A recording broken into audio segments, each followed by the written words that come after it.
Tensions around the situation in Ukraine are escalating. Russia's move into Crimea has prompted the US to impose sanctions on some leaders, causing more concern over possible trade bans. The recent events are rattling markets. Wheat futures in South Africa have shot to their highest level since 2008 on supply concerns. Russia and Ukraine are major producers of the grain.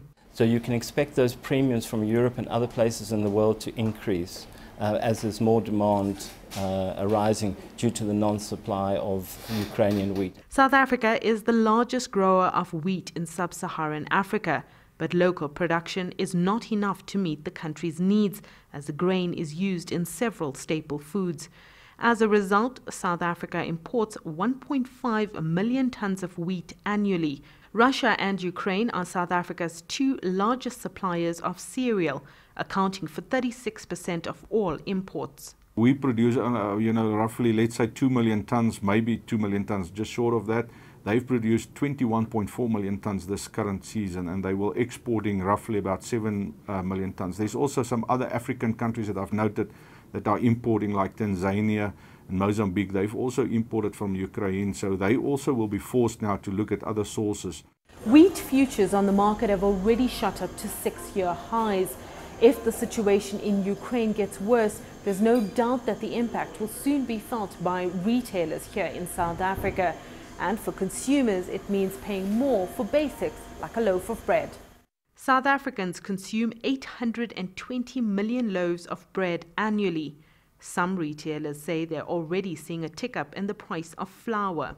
The prices recently, I think since the problems in the Ukraine started, has increased by over 500 rand per ton.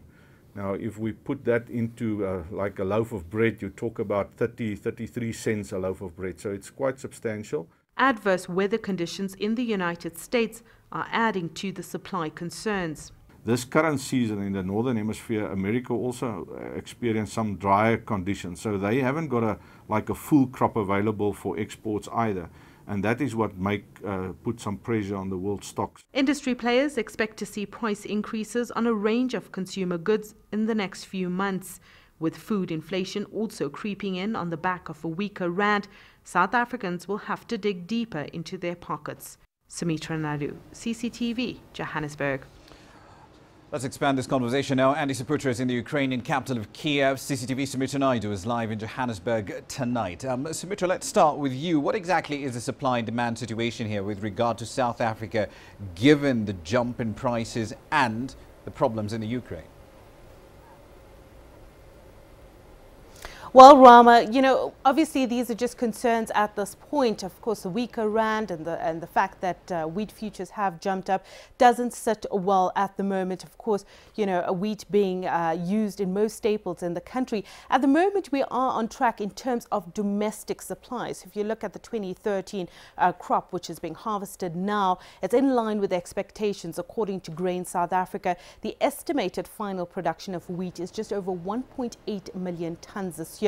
That's a 0.52% jump, and that compared to the last forecast. However, it is a bit weak when you look at the average annual production of 2 million tons annually since 2002. We haven't seen much of a tick-up in production, despite the fact that consumption of wheat products is growing in South Africa. And if we look at import figures, that's also on the up, now at 1.5 million tons annually. That's our imports.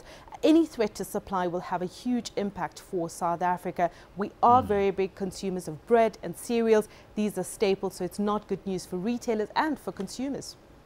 Indeed, and the wheat prices, of course, heading north in the wake of the crisis in the Ukraine. This, of course, is a political dispute, but has it had any impact whatsoever on the exports of wheat from Ukraine? Well, certainly a lot of, after this political tension builds up between Ukraine and Russia, a lot of the areas, especially the wheat producing areas, some of them are scared about what's going to happen next. Some of them have stopped producing. But as I spoke to an analyst, this is a combination of two things. As we're just coming out of the winter area here in Kiev and in Europe, a lot of the stocks are are depleted already. That's why there's not a lot of output coming in from Ukraine. But you're right, this crisis have been impacting a lot of other facets of life, including the wheat farmers and the corn farmers. With this tension, they can't go to their fields. They don't know how to continue on with their lives. And Ukraine and Russia, Ukraine, especially the Black Sea region, is known as the wheat bowl of the now defunct Soviet Union, and it produces a major, almost 18% of wheat imports in the world. So this crisis will certainly impact the prices there. Indeed. Sumitra, let's look at South Africa's particular output. Between April and September last year, exports of wheat from South Africa were actually fairly strong, despite the strong demand domestically as well. But in light of the crisis in the Ukraine, should we expect a decline in exports of wheat from South Africa?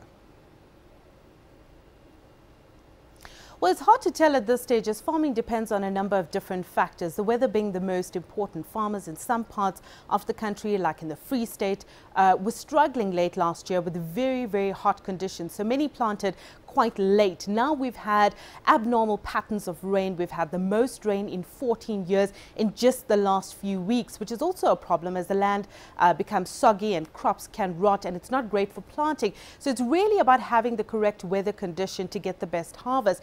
Last year's harvest from planting in 2012 was a record harvest, hence the surge in exports. But then there was also a problem with monitoring the stock levels. We got to a stage where we exported so much that the silos ran dry, and then we ran short on the import. So it is quite a big concern going forward. I doubt that we are going to be in a position to export, especially if we have concerns on whether we're going to get enough supply from our imports. Andy, the Ukrainian currency, of course, has been taking a beating ever since this crisis really took off in the last couple of weeks. Are we seeing farmers over there slowing down their export sales and conserving their stocks? Well, I think the most important thing here is that the weakening currency as well in the country has affected a lot of businesses here, as we heard in the story that threats of sanctions and further sanctions by Russia. Ukraine and Russia has been close neighbors, and they have close trade ties between each other. About 25% of total trade in Ukraine comes from Russia. That's why this economy is taking a beating, and that has a roll-on effect, especially to the farmers as well, because they're weakening of the currency. They can't buy the machineries needed, which is mostly imported, and they have to buy it in US dollars. So this has been one of the main factors that's reducing the output from this region. Indeed, we'll have to leave there for the time being, though. Thank you very much for that. Andy Saputra in Kiev, Sumitra Nydoo live in Johannesburg as well.